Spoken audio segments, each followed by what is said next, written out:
Pani Chipchuta Adandi Akaida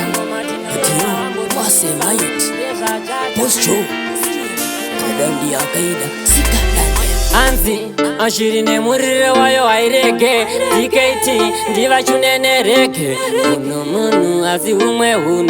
Uno Titazisa Kure Bababani Mkana munu akakwanisa kuramba Jesu mwana wa Mwari tingamukona wose Ngana Judas Anskariyoti vanokutengesa kusiya uchichema Mkana munu akakwanisa kuramba Jesu mwana wa Mwari tingamukona wose Mafrenemi atizisha Mwari vavengi vanoda kukuramba Avafare kundiona ndichisekerera vanofara pandadona sechisekwa pasina reason kweta division idzo shamwari dziya dzenema asi Mwari vachatumira chiedza chichapenya kunge zuva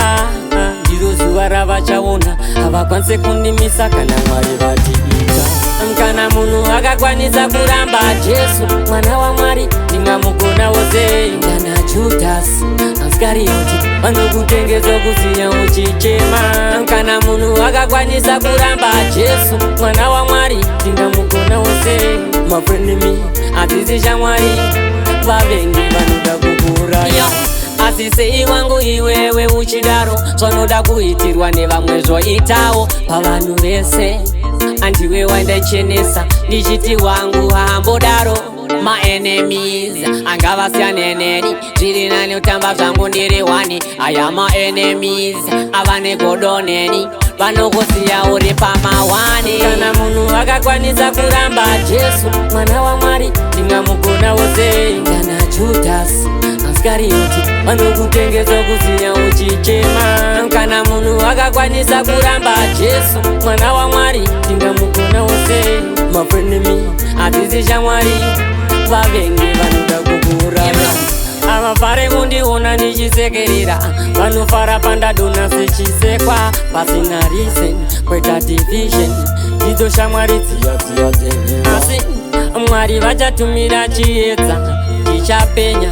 kunge zuva ndiro zuva ravachaona havakwanise kundimisa kana Mwari vatiita